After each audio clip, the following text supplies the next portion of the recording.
Welcome to the Twisted Tentacle Tavern. I'm your innkeeper, Vase Odin, and today we'll be talking about kobolds.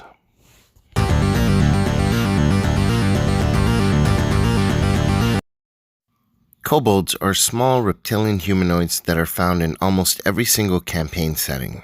Though they mostly have evil alignments, they are very rarely masterminds of evil plots and plans. Instead, they tend to be minions and followers of more powerful and evil beings, especially dragons.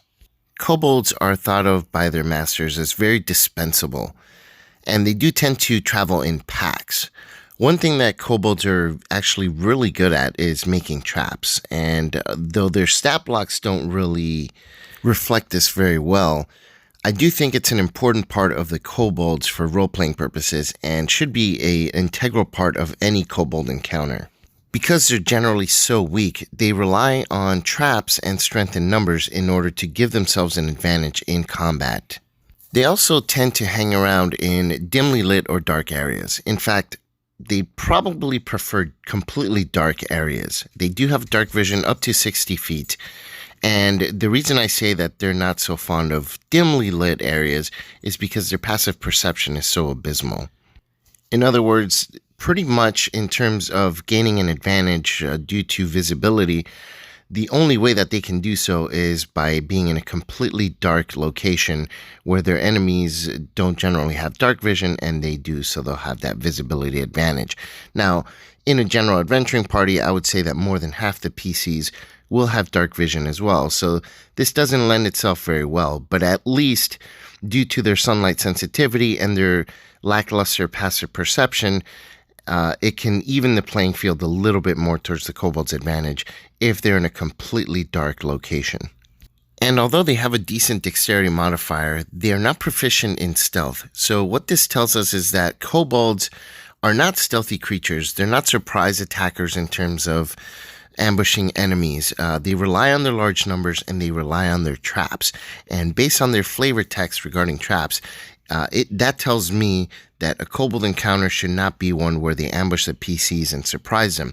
Rather, the kobolds will place themselves in a location where the players are more likely to fall for a trap.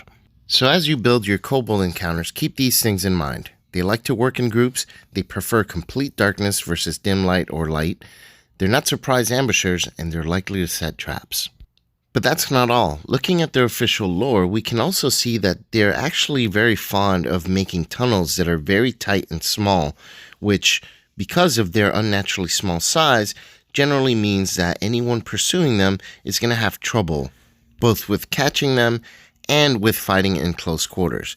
Keep this in mind, because if the kobolds do end up running away, they should have an escape route that is similar to this. Very tight quarters, making it very difficult for anyone to pursue them.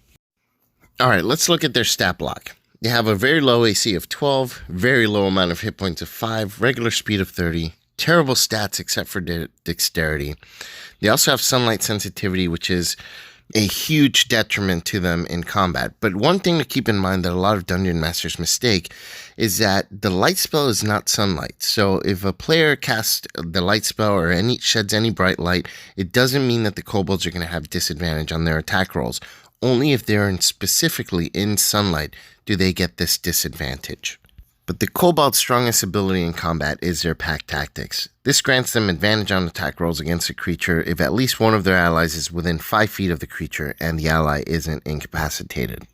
This ability makes kobolds a very tough fight. Generally, you're not fighting kobolds in ones or twos, you're fighting them in bigger groups, and all of them having advantage against the players is a very, very difficult thing to deal with. So keep that in mind when putting your players against kobolds. What I highly recommend is that you do not use kobolds against first level characters, if you're using them properly. If you're using kobolds improperly, then by all means throw them at a player, whatever. But second or third level characters are the ones that should be facing kobolds because of the pack tactics advantage. I cannot stress this enough. One of the few total party kills that I've been involved with involved a fight against kobolds, and it's because of these pack tactics that just makes it very, very easy for kobolds to land hits and do constant damage to the group, easily taking them down. And as players go down, it becomes even more and more of a nosedive straight into the ground.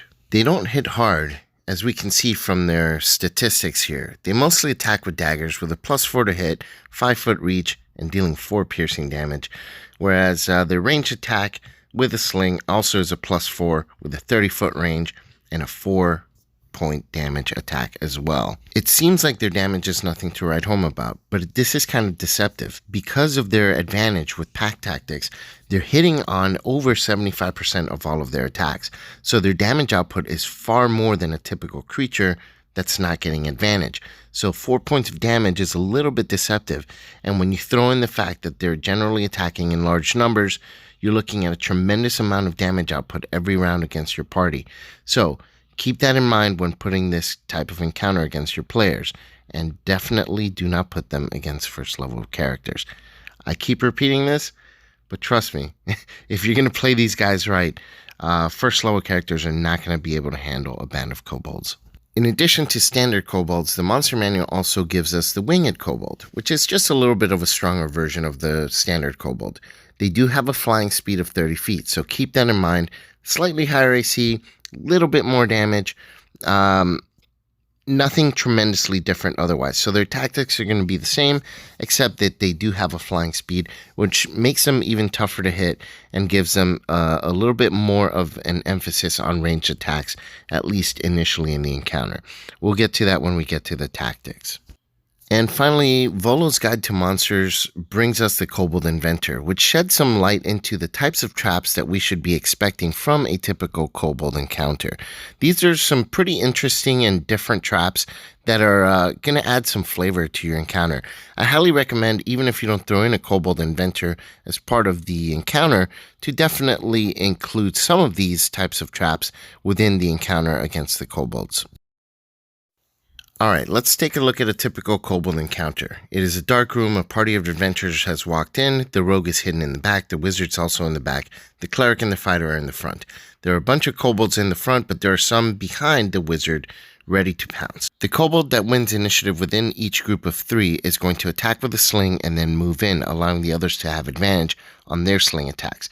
The others will then attack with slings and move in at the end of their turn. The other group of 3, it's not going to move, the ones on top. They're going to stay there and keep attacking with slings. The reason for this is that there is actually a trap right in front of them, for if the frontline fighter or cleric come running after them, they're going to fall for the trap. Meanwhile, after they attack with slings, they're going to move back 5 or 10 feet. This will incentivize the fighter or cleric to move forward and fall for the trap. Should one of them fall for a trap, which would probably hold them in one way or another with a net or a pit, the other kobolds will jump in and focus fire on that one party member. Now, because they're cowards, if the kobolds are dwindled down in numbers to about the same amount of kobolds as there are party members, they're going to run away. Remember that they're not very smart, so don't use the disengage action, just dash. Run away as fast as you can, and they should have escape routes already planned out. As we mentioned earlier, they like to dig tunnels that are very small and hard for bigger creatures to get through.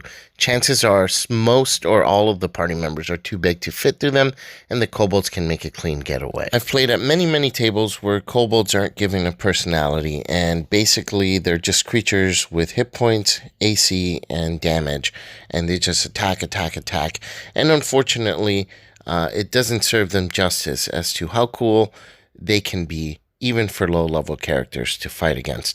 So I hope that this example and this overview has shed some light as to some pretty cool kobold fighting tactics.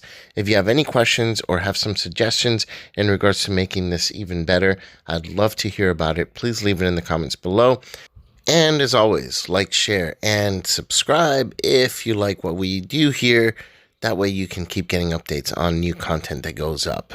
This is your innkeeper Vase Odin from the Twisted Tentacle Tavern. Have a drink and say a prayer for it.